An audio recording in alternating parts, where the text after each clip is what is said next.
Alhamdulillah kita sudah masuk ke edisi yang ke-88 dan sudah hadir bersama kita Ustadz Dr. Haji Syakir Jamaluddin MA. Insyaallah akan menyampaikan tema tentang mengapa saya harus sholat. Nah jemaah sekalian, sebelum pengajian ini kita mulai, mari kita buka dengan melafadzkan basmalah. Bismillahirrahmanirrahim. Baik, selanjutnya kepada Al-Ustadz Dr. Haji Syakir Jamaluddin MA, waktu dan sempat dipersilahkan. Ini temanya tentang mengapa saya harus sholat.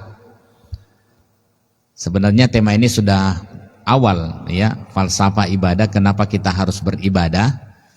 Tapi karena ada seminggu yang lalu kalau tidak salah, ada pertanyaan yang menggelitik di televisi, stasiun televisi, pertanyaan kepada Ustadz Das'ad Latif. Jadi sebenarnya beliau latar belakangnya memang ahli komunikasi. Pada saat dijelaskan begitu, kemudian ada satu budayawan kita, seniman kita, yang minta dinasehati, yang namanya al-muslim akhul muslim, atau hakul muslim alal muslim, kewajiban muslim satu kepada muslim yang lainnya. Itu pada hadis yang ke-6, itu ya, poinnya itu wa izas tansah fansah lahu, apabila saudaramu minta nasihat maka berikanlah nasihat ya. Apalagi kita tahu ad-dinun nasiha itu ya, agama itu sebenarnya intinya nasihat. Dia mengatakan bahwa semua ajaran Islam sudah saya laksanakan. Nah, ini pertanyaan untuk kita juga ya, kecuali satu, sholat. Ya, saya lihat juga di media sosial, luar biasa juga responnya, macam-macam tanggapannya. Tapi kalau saya sendiri terus terang mengapresiasi karena dia masih mau minta nasihat, karena banyak orang yang tidak mau minta nasihat ya. Ya, ada juga yang bilang sombong amat katanya. Ya, sekiranya kita, jawabannya Ustadz Das'ad Latif ya, itu juga luar biasa. Dia mengatakan bahwa perintah yang langsung dari Allah, nabinya dipanggil melalui perjalanan Isra Mi'raj. Subhanalladzi subhanalladzi asra bi 'abdihi lailam minal masjidil haram ilal masjidil aqsal ladzi barakna haulahu. Ya, itu Al-Isra ayat 1 itu kan perintah di mana Allah memperjalankan nabinya dalam Isra Mi'raj, turunnya perintah sholat.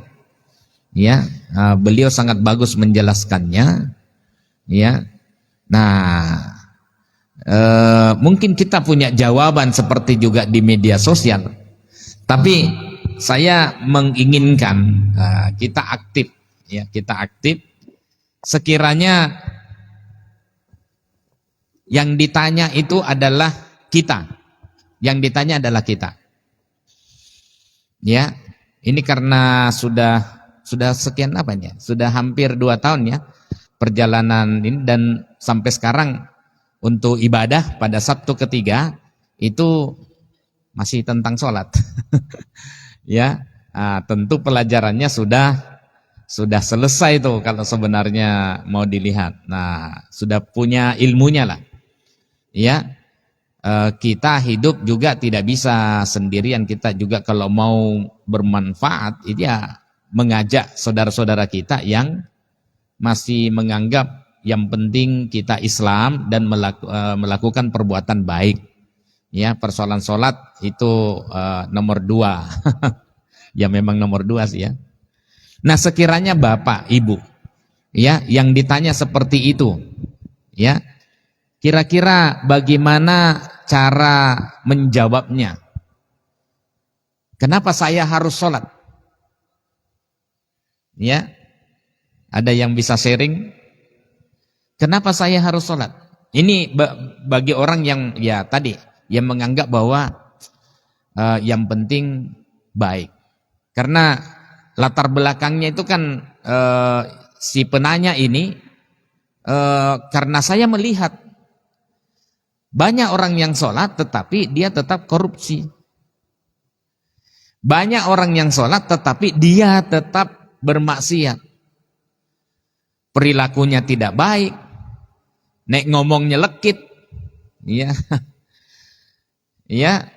Sehingga sebagian orang yang hanya melihat antara idealitanya begini, idealnya, tapi kenyataannya kok begitu.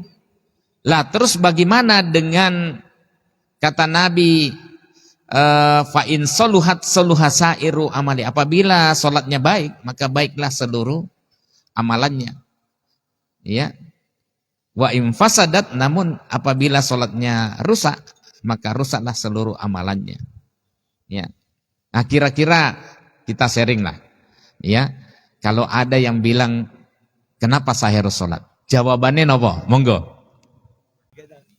As-sholatu miftah. Kenapa kita harus sholat? Karena sholat itu kunci swarga. As-sholatu miftahul jannah, sholat kunci swarga. Sapa wonge nyepelekne sholat berarti ra duwe kunci swarga. Nek ra duwe kunci swarga ra iso buka lawang swarga. Nek ra iso buka lawang swarga terhalang masuk surga. Salah satu penghalang masuk surga nyepelekne sholat. Pengumuman, salah satu penghalang masuk surga nyepelekne salat. Pramila Bapak Ibu sing KTP Islam kula nyuwun aja nyepelekne salat. Kula kuwatir jenengan KTP Islam senengane nyepelekne salat, kula kuwatir sing munggah swarga mung KTP-ne tok. Nah, KTP kan non tulisan Islam kan malaikat umparkan swarga. Wong ora ono tulisan Islam lempar neraka mergo Islam singkatan Isya subuh, luhur, asar, maghrib. Isya, subuh, luhur, asar, maghrib. Tanpa nglakoni niku berarti urung Islam. Maka Nabi rak wanti-wanti to, anakmu umur 7 tahun perintahan salat, anakmu umur 10 tahun ra gelem salat, geblek kono, pukullah. Iman sebentar 10 ragil salat kon 10 tahun wae ragil salat kon gebleki, nek 50 tahun ragil salat kon ngapakne? Ya kon salat aja disalatke. Engko nek mati lagi disalatke. Salatlah Anda sebelum Anda disolatkan. Salatlah di belakang imam sebelum Anda disolatkan di depan imam. Nggih. Masya Allah, matur nuwun. Nah, ini kalau ustadz yang diminta, wah jadi panjang dia. Ya, terjemahan. Woi, karena saya itu pas Ustadz Ikhwan yang mengisi dalam bahasa Jawa, terus ada yang Ustadz beritahu penceramahnya kalau ngasih jangan pakai bahasa Jawa. Nah, tapi saya bilang ya itulah kekhasan ya, karena kebanyakan kita dari orang sini ya, tapi ya penterjemahannya intinya salat itu kuncinya surga. Ya.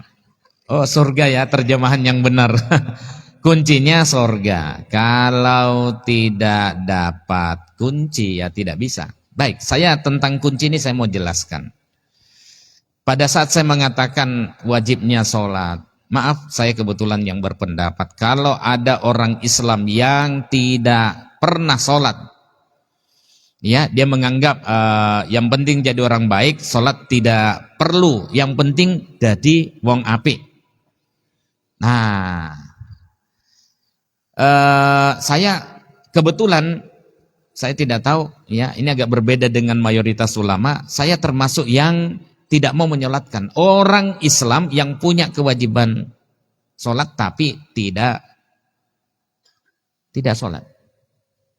Ya, saya kategorikan, maaf, dalam kategori nifak ya, ada munafik gitu. Ya, kalau masuk Islam ya masuk Islam lah secara kafah, secara keseluruhan, jangan dipilih-pilih lagi.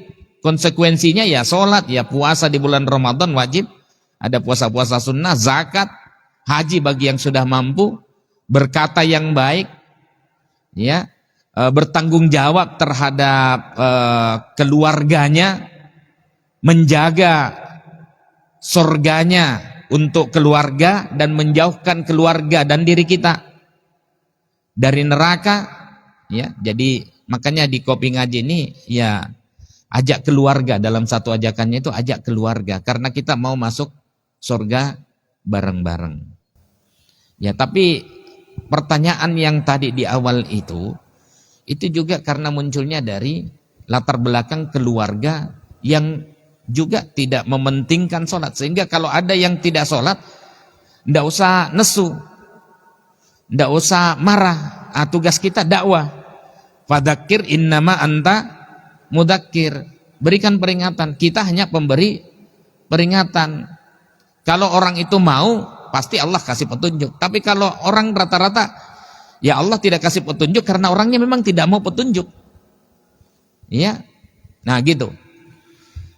Jadi ini yang jadi masalah kita. Jadi ingatkan saja, ya, dia punya latar belakang yang sudah sekarang umurnya sudah 50 tahun, sudah 60, belum mau sholat juga. Ya sudah, kita ingatkan. Nah, saya tidak mau menyolatkan orang yang tidak sholat. Ya aneh gitu. Gimana cara menyolatkannya? Ya, kan Nabi Sallallahu Alaihi Wasallam ada juga orang yang tidak disolatkan pada masa itu. Pada masa Nabi Sallallahu Alaihi Wasallam masih hidup, kita masih ingat kan? Ya, Abdullah itu, ya. Jadi tidak disolatkan oleh Nabi Sallallahu Alaihi Wasallam. Orang yang diajak berjihad ikut, ayo jihad semuanya. Jihad kita kan tidak harus semuanya ikut berperang, ya. Ada yang menyiapkan ransum, ada yang jaga-jaga di rumah. Ya, tapi ini sama sekali tidak mau. Silahkan Anda pergi berperang, saya cuma duduk-duduk di sini. Kalau menang, ya alhamdulillah. Kalau tidak menang, ya kemungkinan pindah keyakinan. Ya, nah jadi gitu. Orang yang siapa lagi yang tidak disolatkan oleh Nabi Sallallahu Alaihi Wasallam? Orang yang bunuh diri, bunuh diri. Ini kasus bunuh diri ini termasuk tertinggi dalam setengah tahun awal 2023. Jadi jangan dikira pandemi itu sudah selesai, dampaknya masih berlanjut. Ya, dampaknya masih berlanjut. Saya menandatangani banyak itu, minta cuti lah, minta mundur dari karena memang tidak mampu. Iya. Ya, apa masalahnya? Macam-macam masalahnya. Ya, bapak saya belum dapat pekerjaan lagi. Ada lagi yang cuti itu. Tapi semester yang lalu, bapak saya harus menjaga bapak saya. Setelah itu cuti lagi semester ini. Kenapa? Bapak saya sudah dipanggil Allah. Dan ibu saya sendirian. Jadi saya minta maaf, saya cuti. Saya katakan, innalillahi wa inna ilaihi raji'un. Kamu tetap kuliah aja. Toh UMY tidak terlalu mendesak untuk bayar. Ya, yang penting kuliah dulu. Nah, nanti aja belakang. Dan ambil lazismu.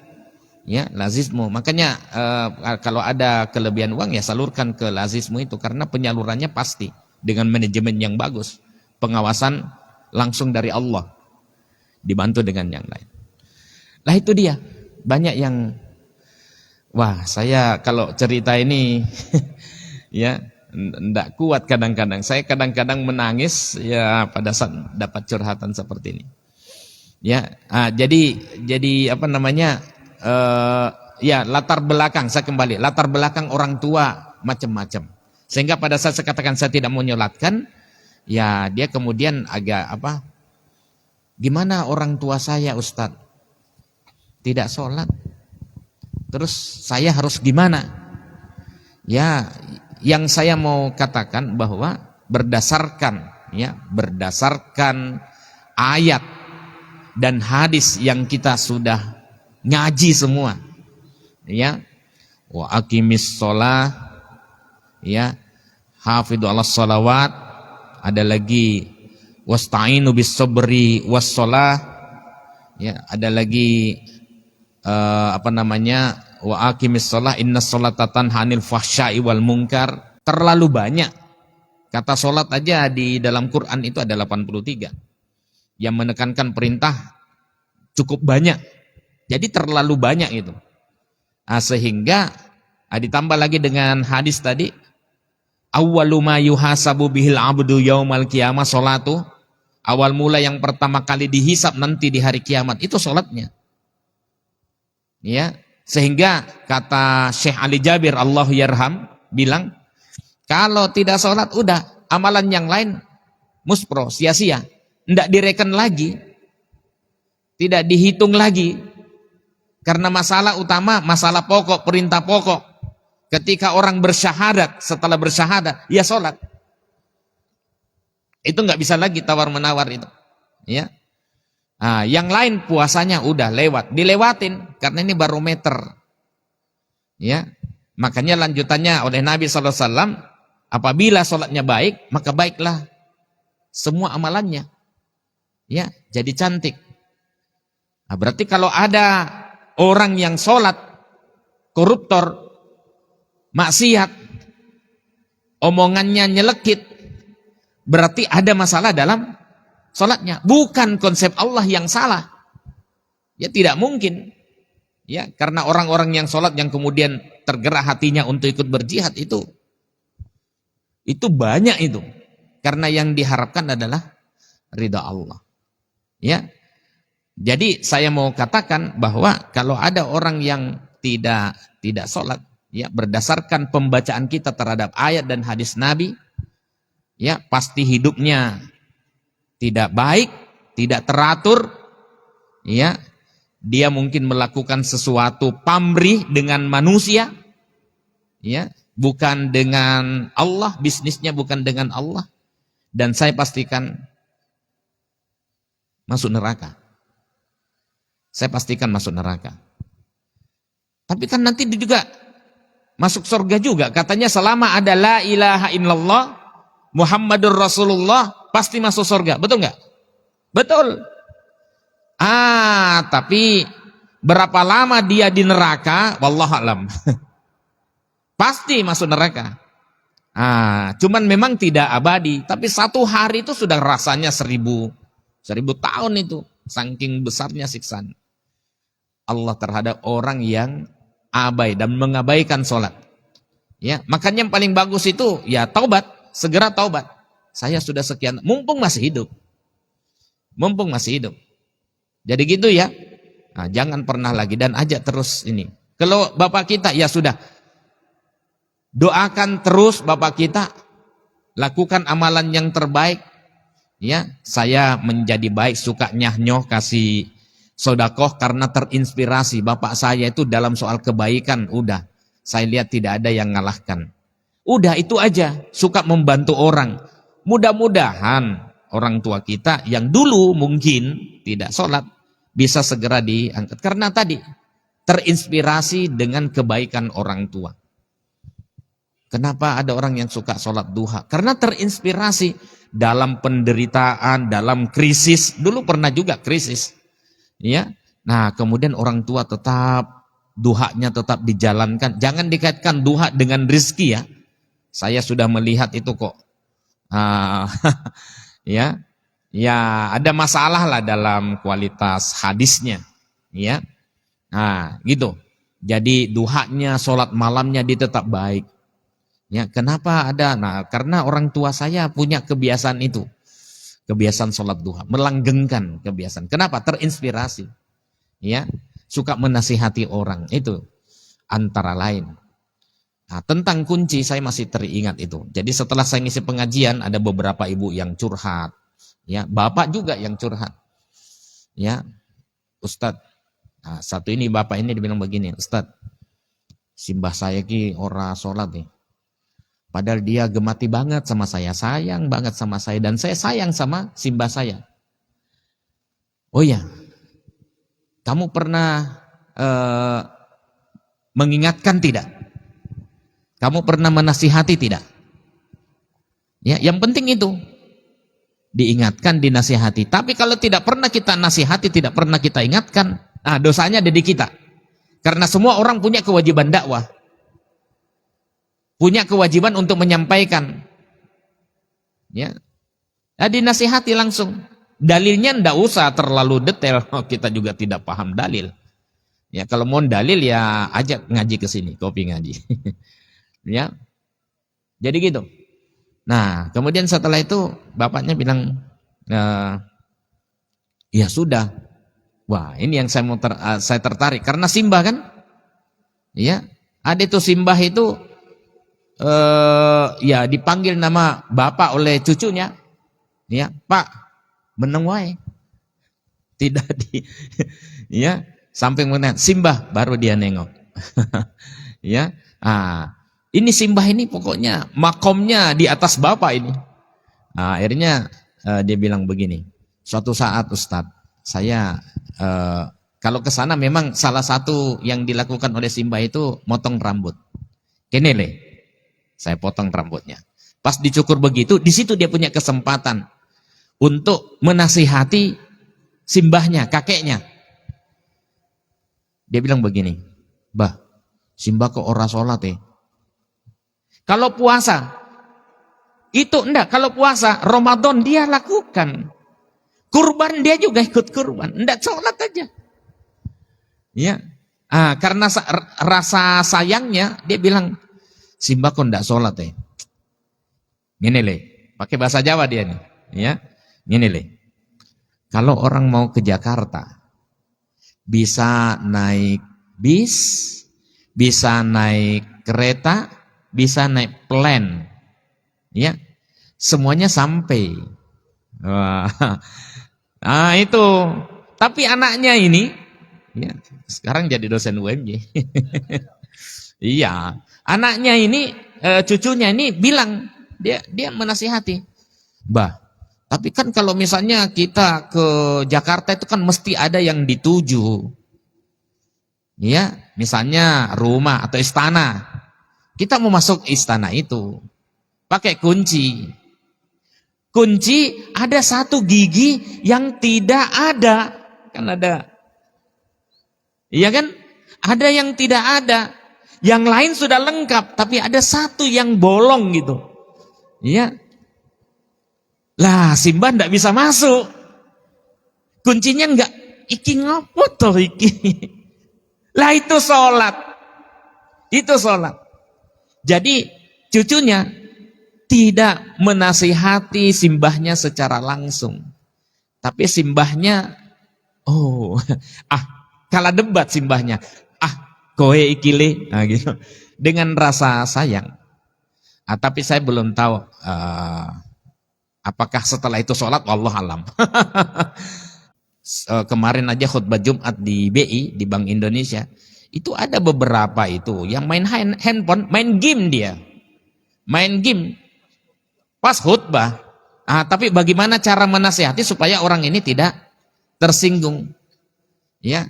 Nah, ya saya hanya menasihati, jangan sampai ada sesuatu, boleh di situ aja, ternuun, ya, santri kita dari Rumah Sajadah, ya, jangan sampai ada Jumatan kita ini sia-sia, ya. Kenapa? Karena main kerikil, karena melarang sesama jamaah, tidak boleh. Kalau Jumatan, tidak boleh. Tapi kalau khotib boleh. Jadi itu tugas khotib. Sebab kalau jamaah, jadi ribut kan?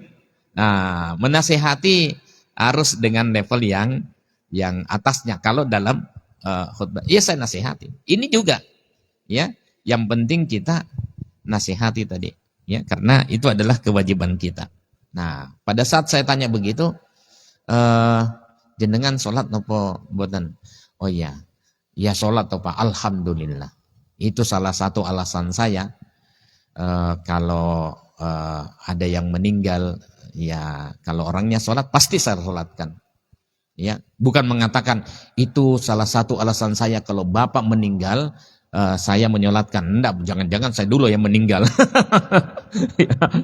Jadi gitu saja, ya. Tapi sambil santai saja, sambil santai begitu. Nah itu kira-kira kenapa kita harus sholat. Ya macam-macam pendekatannya, tidak boleh emosional karena ingat wal asri, demi masa, ya.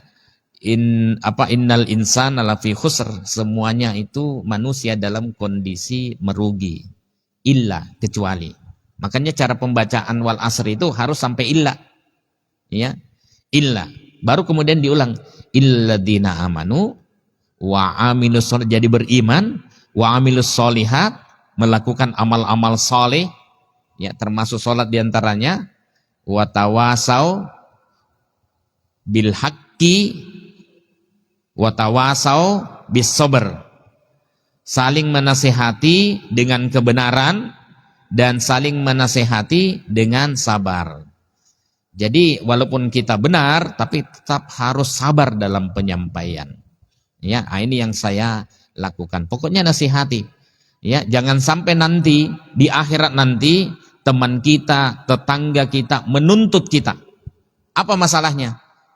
Kenapa kamu tidak bilang sama saya? Kadang kita hanya mengatakan wis do dewoso. Iya kan?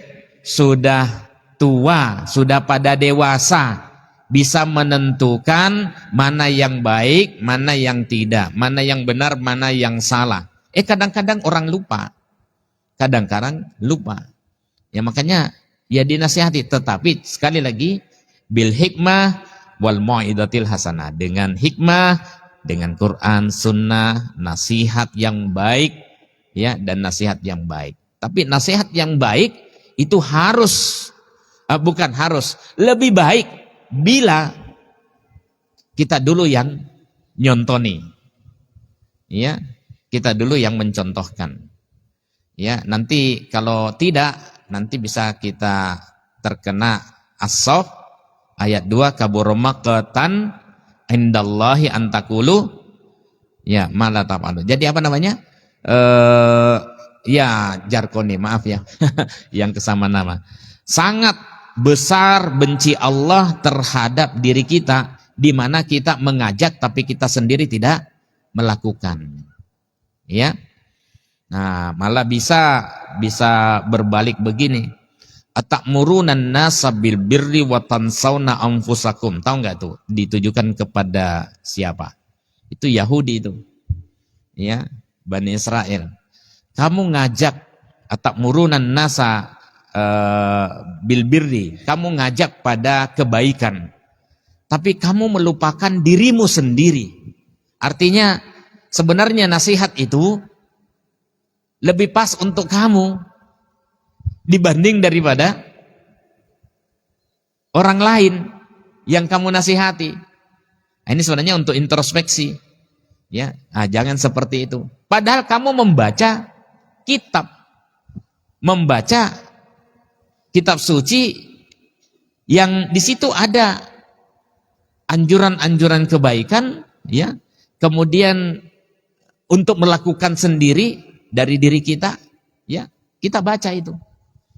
Nah, jadi praktekkan, ya. Nah, saya kira ini inti dari kenapa saya harus sholat. Nah, tentu lebih banyak lagi alasan masing-masing, ya.